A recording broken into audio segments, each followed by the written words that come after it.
దేశంలో 3 సార్లు మీరు అధికారంలో పెట్టారు. రాష్ట్రంలో పార్లమెంట్ లో ప్రాతినిధ్యం ఉంది తప్ప అసెంబ్లీలో మీరు ఇప్పటివరకు అధికారం లేదు. దాని గురించి అసలు ఈ మధ్య కాలం మీరు చూస్తూ ఉన్నారు, మొన్నటిసారి జరిగిన పార్లమెంట్ ఎన్నికల్లో 35% ఓటు సాధించి సగం ఎంపీ సీట్లను గెలుచుకొని రేపటి ఎన్నికలకి తెలంగాణలో ఏర్పడిపోయే ప్రభుత్వం భారతీయ జనతా పార్టీ ప్రభుత్వం అనేటువంటి ఒక మెసేజ్ ఉన్నది.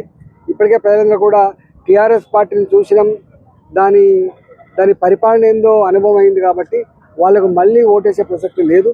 కాంగ్రెస్ పార్టీ 10 నెలల కాలంలోనే ప్రజాక్షేత్రంలో విఫలమైంది కాబట్టి రాబోయే కాలంలో రాష్ట్రం సురక్షితంగా సుభిక్షంగా అభివృద్ధి పదాలను నడవాలంటే ఇవాళ భారతీయ జనతా పార్టీ మాత్రమే నిజమైన పార్టీ అని చెప్పి ప్రజల భావన ఉంది. కాబట్టి రేపు ఎప్పుడు ఎన్నికలు వచ్చినా కూడా రేపు గెలిచే పార్టీ భారతీయ జనతా పార్టీ.